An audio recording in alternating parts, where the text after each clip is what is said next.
Big up to my chosen ones, supporting the channel, liking, commenting, sharing their life stories. I appreciate you all. I've been meaning to do this video about my twin flame experience. Could be a twin flame, could be a soulmate, divine partner, false twin flame.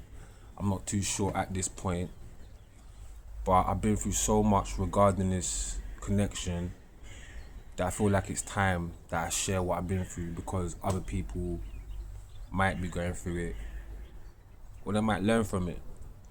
So I'm gonna do videos sharing part by part, chapter by chapter, what I experienced, how I felt, what happened. So this video is gonna be about before we met, who I was, what led up to our meeting, how life was like. So it starts by, I had a accident which almost killed me. You could say an attack. Let's not share it on this video just yet. But I had an attack, and I was arrested for this attack. Yeah, and in the hospital.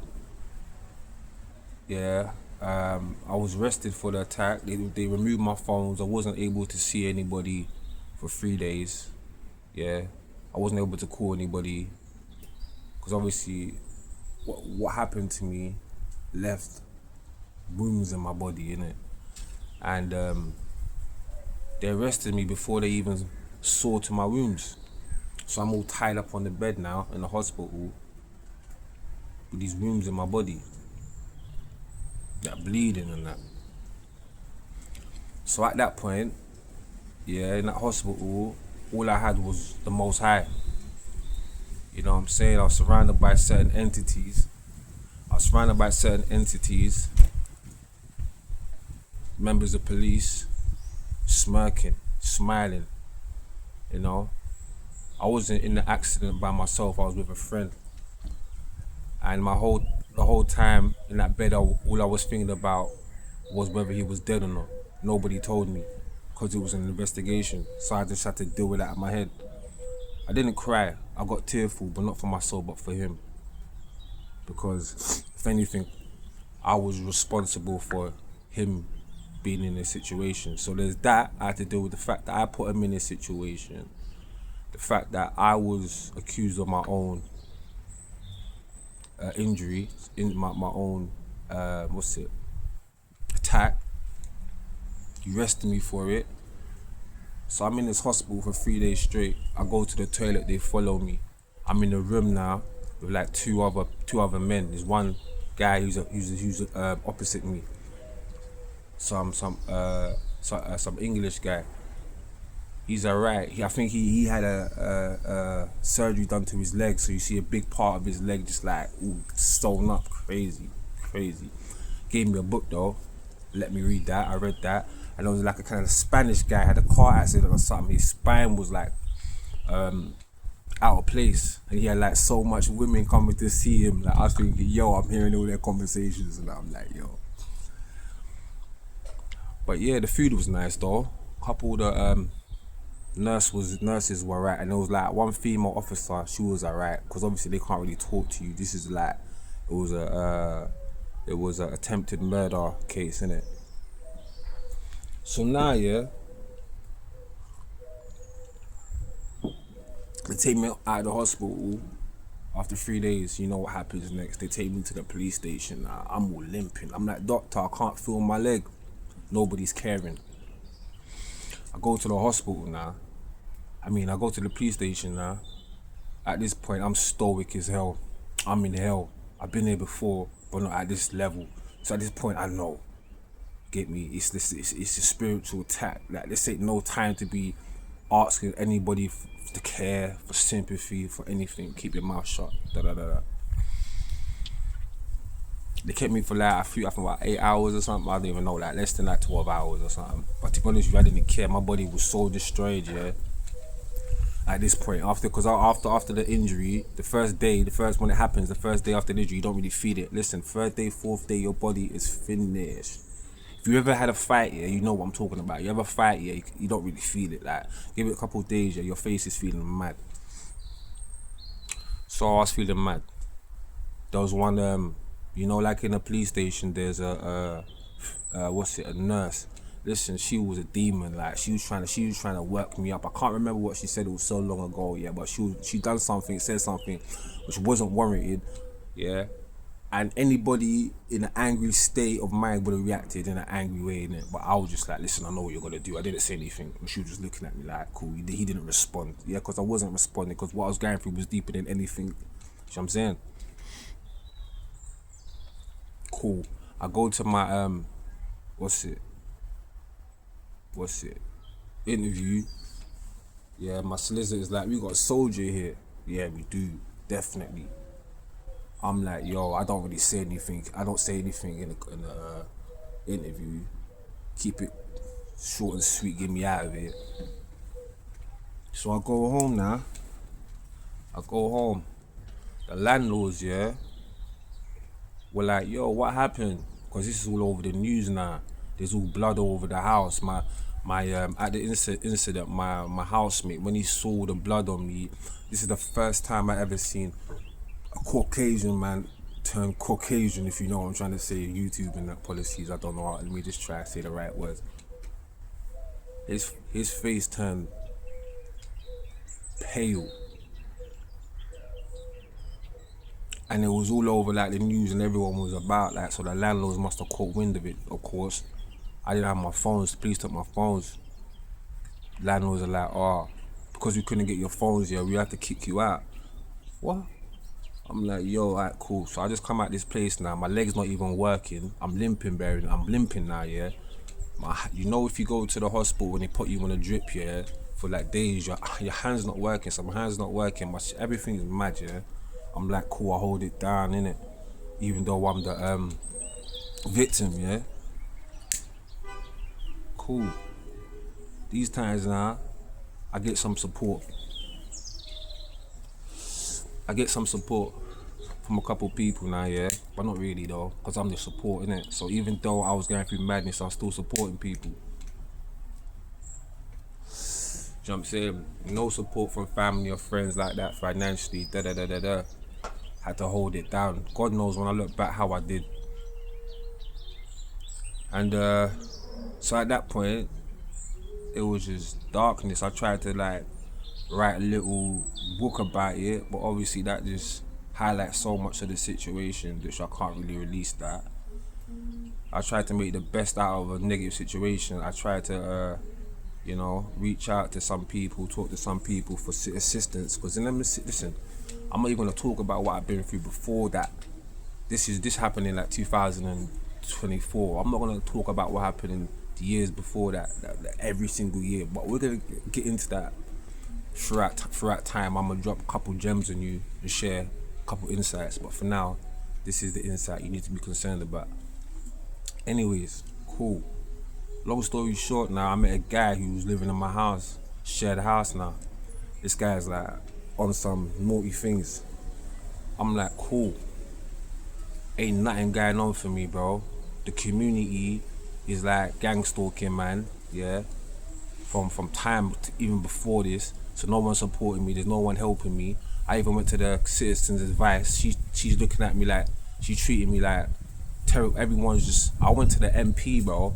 Of let's not get into it. I went to the MP, yeah, but listen, nobody's helping me, bro. I'm broken as hell, gang. Cool. Man tried to do the positive thing, and then along come something else. And this guy came, and he showed me a way of making money every day. Like, he's just hustling. He's a good guy. I wouldn't have thought me and him would get along. In fact, the first time I met him in the house, I was kind of standoffish because I had a kind of this defense for a long time, or should I say this kind of persona that I had to, uphold in order to survive. And I guess whenever I come across somebody who might be a potential threat, you kind of put on this persona. So I did that to him, not knowing he was a lifeline. So he showed me how to make money. and we were making money every day. In fact, yeah, I was making more money than I have in a long time, and I was more free than I ever have been in a long time. I started to become Robin Hood, you could say, yeah. I was putting smiles on people's faces. I was breaking cultural barriers. I was positive, happy, practicing semen retention, out every day in the sun or summer, drinking water, having my morning coffee, my morning spliff. Like sometimes I made a little made money in the day, yeah, in like an hour, 2 hours. I'm like, what should I do for the rest of the day? Let me just go somewhere and try to find something to eat type thing. So I went from negative to that. You know, I was helping people in their lives, you know. You know, like people can talk and stuff, but what really matters is like convenience and like, are you putting food on people's table? And I feel like I wasn't it. I was adding value to a lot of people's lives. And through that I met a lot of people. I met a lot of connections now at this period. Things started to become light. Of course, the flip side of it, you know, the system and that weren't helping. I faced homelessness. And I was homeless for a bit, you could say, but like I said, I was making money, so I kind of wasn't, but I kind of was. But I was just in a mad mind state, and this is what's important. I was in a survival mind state. I was in the most deepest survival mind state ever. Like survival. So I was facing homelessness, but I was looking fly as hell. I was wearing Air Forces fresh to death and like Ralph Lauren socks and like some, you know what I'm saying, like some Nike hat and like I can't remember. Like I was just looking fresh to death. Made sure every day that I was just fresh to death. But I was facing homelessness and I was homeless, bro. Man slept in certain places once or twice that I'm not gonna talk about yet, but let's just say it was the best sleep of my life. And I feel like through this experience, I can't lie, it was one of the darkest, but one of the most beautiful, transformative, like freeing, peaceful moments of my life. So I was practicing semen retention and that. And you know what comes with semen retention? Attraction, innit? So I was attracting so much women, and a lot of my like business was done through a lot of women as well. Like I said, I was breaking past barriers. It didn't matter like culturally what color they were. Like my energy was just resonating, and not in a like a possessive way, but more as I listen. I can connect with you. Let's have conversations. Like, yo, how are you today? Like we had like, I was a part of their life to a degree. I gave them something. They gave me something. But I wasn't interested in women in that capacity in terms of relationships because what I went through kind of rendered me in this position where I didn't have time to consider that. Nobody cared for me like that. So why would I even think about it? I used to see couples together and stuff. I just didn't care. I used to see like girls like looking at me like, bro, like girls, I'm telling you, like dead in my face, like to say if I was one of them egotistical like guys, yeah, and I wanted women just for that, then I could have had a lot of women just for that, but I didn't even do that. You know what I'm saying? So anyway, was making money, and then I'm just gonna cut this story short. It's all about frequency, I think. What it boils down to, based on my like research, what it was is frequency. I was in a high frequency, and I see her. I think I see her once, and I was like, "Who's that?" But I can't remember because life is so active that I can't really remember certain memories. But I'm sure I said like, "Who's that?" when I was with a friend. But I'm gonna highlight the most impactful, the most notable time I first saw her, which was I was sitting in McDonald's with my friend, and there she walked outside. I kid you not. She moved so beautiful, like so confidently, so powerful, so sure of herself. And it was so refreshing to see a woman move so gracefully. She walked in, minding her own business. Not in a negative or defensive way, but more as a just like, I'm whole, I'm sure of myself. That's how it looked like. And I was so attracted to her. And she sat down and I was peeping. I remember peeping like a little child, like I'm like in like school. And this is the thing about the twin flame connection. it brings you back to feelings that you once forgotten about, that you once had, that you forgot that you had in the first place. I felt like a kid, like I felt shy, and I was like, that's not me. Yeah, and I was just peeping, and I listened to this. She walks outside, and I'm talking to my friend, and I see her looking, and I look just as she walks past. She walks across the street. Where she stays is right across the street from McDonald's, isn't it? And I see her looking back at me all the way from where she gets into her door from like 200 meters. I'm like, yo, this connection. At the time, I wasn't thinking that, but we're looking eyes from like 200 meters. Yeah, cool. That day passed. Life continues. Listen to this though. As I told you, life is wonderful. So I'm out here. I'm living la vida loca every day. I know it's bad and I know it's naughty, but I'm drinking and that. Not too much, just enough. Smoking with the guys and that. Sun's out, tops off. I'm one of them guys, not all the time. But I like to put my top off sometimes in summer. Get all that vitamin D and put on my headphones, bun and spliff. That's me. And that's what I was at the time. Listen to this though. One glorious summer's night, I'm with my guy, T, yeah. And he's about, I think I'm about to bounce, I don't even remember. But he's got this Paco Rabanne perfume, and I don't even ask him. But he's like to me, here, sprays me, cool. About to go home, I get a call for some guy called Mo. He's like, yo, before I go home, come back and buy the spliff. I'm like, cool. No. I thought about it.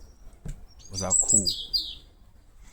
I go towards him, getting there. Guess who I see? The girl. Something in me dropped. Like, you know that kind of feeling when you see someone you fear, but I don't fear her. I guess butterflies. I don't know. But I was like, you know what I'm saying? Like, start walking on the pier now. And it's a kind of a dim, but you know, like them like 6 p.m. kind of like midsummer days. Nah. 6, 7, 8. Like kind of like dark, but still kind of light. Beautiful contrast. Anyways, I see her, she's got a dog, she's walking. And it's like she's on this side and I'm on this side because the pier is quite big. But as she's walking into pigeons. And then as she's got a dog in it, so the dog walks into the pigeons start flutting her about. She starts fluttering about, and then she turns and talks to someone as the pigeons flutter about, but she walks diagonally as she's turning, so that when she turns back, she's in my walking, line of walking. But like I said, at the time, I'm not concerned with women like that, so I just walk past her. She's like, okay, kind of thing. But then something told me to, nah, I gotta stop. So I'm like, yo, she comes over. It wasn't easy, but it was so natural. You're right, I don't know what I said. I remember saying, are you single? She's like, yeah, I remember said that, and I was like, in my head, yeah. But then, that's when it happened. I kid you not.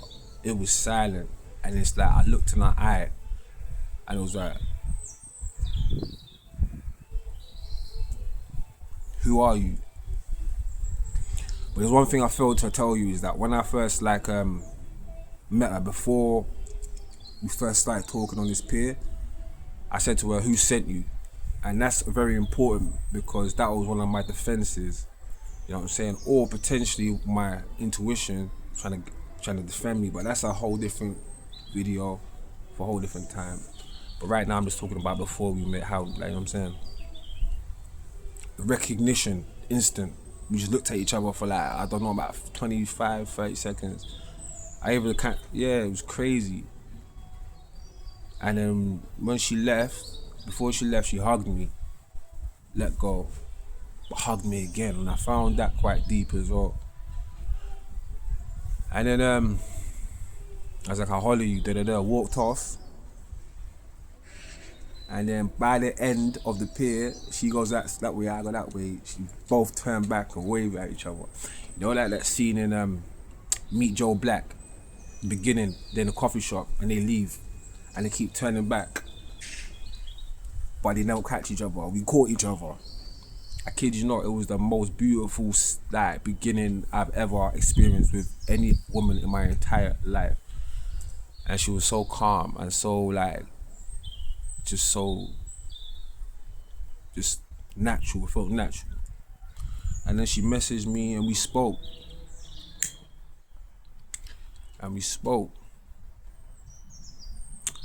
But yeah, I feel like I'm gonna leave that video there for now. You know, if you like this video, like, comment, subscribe. I'm gonna make another video about what happened next, like the connection, the similarities, you know. I'm gonna get into so much more. What's it? The signs, you know, synchronicities. There's so much more to the story. But I just wanted to begin by saying how we met the build up. So like I said, like, comment, subscribe, look out for more videos. Big up yourselves, man.